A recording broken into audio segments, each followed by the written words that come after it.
ఓం శ్రీ గురుభ్యో నమ. అంగారకాయ విద్మహే శక్తి హస్తాయ ధీమహే తన్నో భౌమ ప్రచోదయాత్. ఓం శ్రీ మాత్రే నమ. కుజగ్రహము భూ వివాదాలు, గృహ నిర్మాణము, వ్యవసాయము, ప్రమాదాలు, గొడవలు, తగాదలు, కోర్టు సమస్యలు, ఈ కెమికల్ కంపెనీసు, మెడికల్ ల్యాబొరేటరీసు, ఇవన్నీ కూడా తెలిపేది ఏమిటంటే అంగారగ్రహం. అలానే వివాదాలు, ఆర్గ్యుమెంట్స్ కూడా తెలిపే గ్రహం అంగారగ్రహం. అంగారగ్రహం ఆగస్టు 26వ తారీఖు సోమవారం మధ్యాహ్నం 3:25 మృగశిర నక్షత్రం 3వ పాదం ప్రవేశించటంతో పాటు అక్టోబర్ ప్రవేశం చేయటం, అక్టోబర్ 20 ఆదివారం మధ్యాహ్నం 1:30 కుజుడు ముఖ్యంగా మృగశిర 3, 4, ఆరుద్ర నక్షత్రం 1, 2, 3, 4 పాదాలు, పునరస్సు నక్షత్రం 1, 2, 3 పాదాల్లో కుజుడు 55 రోజుల పాటు మిథున రాశిలో సంచారం చేస్తాడు. అంటే ఆగస్టు 26 నుంచి అక్టోబర్ 20వ తారీఖు వరకు కూడా మిథున రాశిలో కుజుడు యొక్క సంచారం వల్ల ఆ ద్వాదశ రాశుల వాళ్ళకి ఎలాంటి ఫలితాలు ఉంటాయి. అందులో ముఖ్యంగా మృగశిర నక్షత్రం 3, 4 పాదాలు, ఆరుద్ర నక్షత్రం 1, 2, 3, 4 పాదాల వాళ్ళకి, పునరస్సు నక్షత్రం 1, 2, 3 పాదాల వాళ్ళకి కూడా ఏ విధంగా ఉండబోతుంది, ద్వాదశ రాశుల వాళ్ళకి ఏ విధంగా ఉండబోతుంది. కుజుడు 55 రోజుల పాటు సంచారం చేస్తుంటాడు. సహజంగా తన రాశి నుంచి మనం చూసుకునే వ్యక్తులందరూ కూడా ఇదంతా కూడా గోచార ఫలితం అంటారు. అంటే this is the transit system అంటారు. 3, 6, 11 స్థానాల్లో ఉంటే కుజుడు మంచివాడు, మిగతా స్థానాల్లో ఉంటే మిశ్రమైన ఫలితాలు జరిగే అవకాశాలు, చెడు ఫలితాలు జరిగే అవకాశం అనేది ఒకటి ఉంటుంది. ద్వాదశ రాశుల వాళ్ళకి ఏ విధంగా ఉండబోతుందో ఒకసారి మనం పరిశీలన చేద్దాం. తులారాశి వాళ్ళకి భాగ్యంలో కుజుడు యొక్క సంచారం వల్ల అధికారుల నుండి ఒత్తిడి కొద్దిగా వచ్చే అవకాశం ఉంటుంది. కాబట్టి ఒత్తిడికి గురి కాకుండా చూసుకోండి. భూ సంబంధమైన వ్యవహారాలు, భూములు కొనుగోలు చేయటం, ఆర్థిక పరంగా లావాదేవీలు బాగా ఉంటాయి, ఆర్థిక పరంగా అనుకూలంగా ఉంటుంది. వ్యవసాయ భూములు, అలానే ఇళ్ళు కొనుగోలు చేయటం, ధార్మిక కార్యక్రమాలు, శుభ కార్యక్రమాల్లో పాల్గొనటం, కెమికల్ కంపెనీ వాళ్ళకు కూడా అనుకూలంగా ఉంటుంది.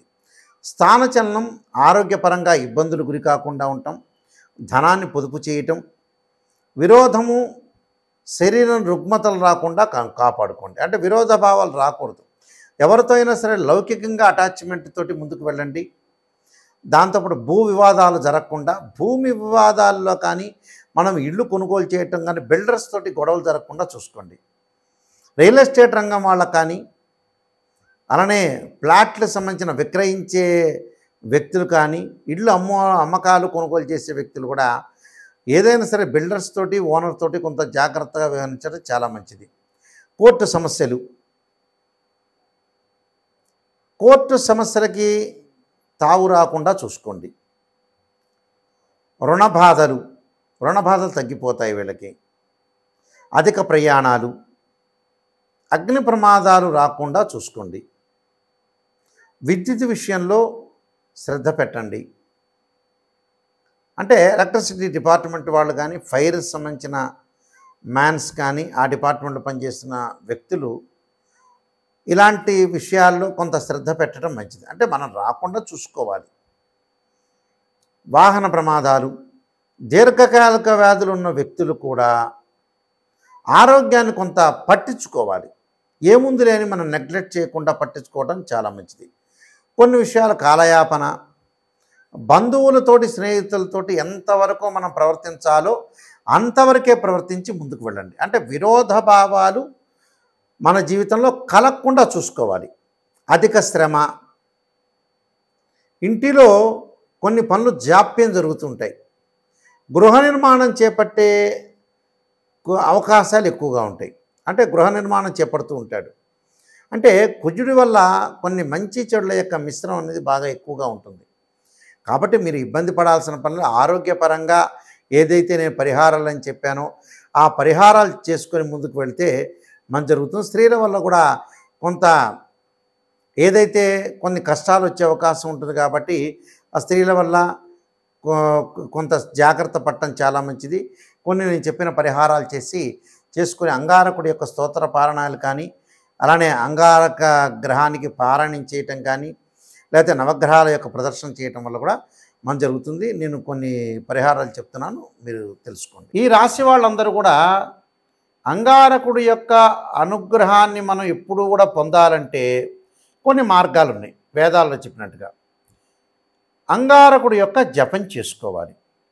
ఏం జపం చేయాలి? అంగారకుడి యొక్క గాయత్రి మంత్రం ఉంటుంది, అంగారకుడి యొక్క శ్లోకము ఉంటుంది. మంగళవారం రోజున ప్రాతకాలంలో కానీ ప్రదోష కాలంలో కానీ చేయాలి. ఏ మంత్రాలు చేయాలి? అంగారకాయ విద్మే శక్తి అస్తాయి ధీమే తన్నో భౌమ ప్రచోదయాత్ అనే మంత్రాన్ని, ధరణీగర్భ సంభూతం విద్యుత్కాంతి సమప్రభం కుమారశక్తి అస్తంచ మంగళం ప్రణమామ్యం అనే మంత్రాన్ని చక్కగా చదువుకోవాలి మంగళవారం పూట.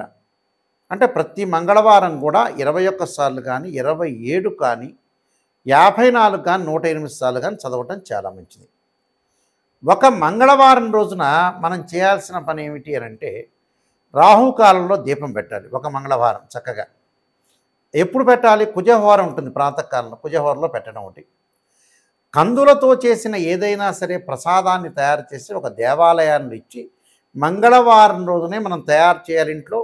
మంగళవారం రోజునే ఆ దేవాలయంలో ప్రధాన అర్చకులకు ఇవ్వాలి. వాళ్ళందరూ కూడా వితరణ చేస్తారు. వాళ్ళందరూ కూడా ప్రసాదం అనేది పంచుతుంటారు.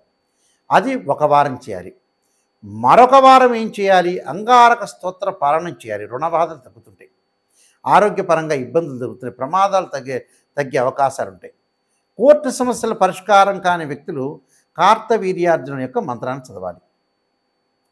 అదే మంగళవారం రోజున కుబేర మంత్రాన్ని కూడా చదువుకోవచ్చు. అంటే ధనపరంగా ఇబ్బందులు ఉన్నోళ్ళు, చిక్కులు ఉన్నోళ్ళు. ఓం యక్షాయ కుబేరాయ వయుశ్రవణాయ ధనధాన్యాధిపతే ధనం ధాన్యం సమృద్ధిమే దేహిమే దాపై స్వాహ అనే మంత్రాన్ని చక్కగా చదువుకోండి. అంటే ఇవన్నీ కూడా చదువుకోవాలి. వివాదాలు, ప్రమాదాలు, ఆరోగ్యపరంగా నష్టము, భూ సంబంధమైన వ్యవహారాలు ఉన్న వ్యక్తులు కూడా కందులు దానం చేయండి. అంటే రియల్ ఎస్టేట్ రంగం వాళ్ళకు కానీ, భూ సమస్యలు కానీ, ఇళ్ళు కొనుగోలు చేయలేని వ్యక్తులు కానీ ప్రతిసారి కాలయాపన జరుగుతుంది. ఇలాంటి వాళ్ళందరూ కూడా కందులు దానం చేయండి. బ్రాహ్మడికి కందులు రాత్రిపూట నానబెట్టి ఉదయం పూట ఆవుకు పెట్టండి.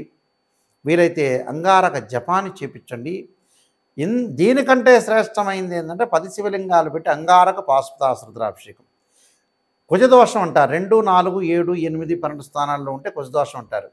కుజదోషం ఉండి వివాహం కాని వ్యక్తులు కూడా అంగారక జపము, అంగారక పాశుపతాశ్రుద్రాభిషేకం చాలా పవర్ఫుల్. 10 శివలింగాలు పెట్టి అంగారక హోమం చేయాలి. అలానే కందులు దానం చేయాలి. ఎర్రని వస్త్రంలో కందులు పెట్టి దానం చేయటం. అంగారకుడి యొక్క అభిషేకాన్ని చెరుకు రసంతో చేయండి. అంటే చెరుకు రసం, పండ్ల రసంతో అభిషేకం చేస్తే చాలా మంచిది. నేను చెప్పిన ప్రక్రియలన్నీ కూడా ఒక్కొక్క వారంలో ఒక్కొక్కటి చేస్తూ ఉండండి. ఎందుకంటే మనకి 55 రోజుల కాలంలో చాలా మంగళవారాలు వస్తాయి కాబట్టి అప్పుడు చేయండి. చేస్తే చాలా మంచి జరిగే అవకాశాలు ఉంటాయి. సహజంగా కుజుడు 45 రోజుల పాటే ఉంటాడు. ఈసారి ఏంటంటే ఒక రకంగా ఒక 55 రోజుల కాలం పాటు కుజుడు ఉంటాడు కాబట్టి మనం చక్కగా అంగారకుడి యొక్క ప్రార్థన చేస్తే మనకి అన్ని మంచి జరిగే అవకాశం ఒకటి ఉంటుంది.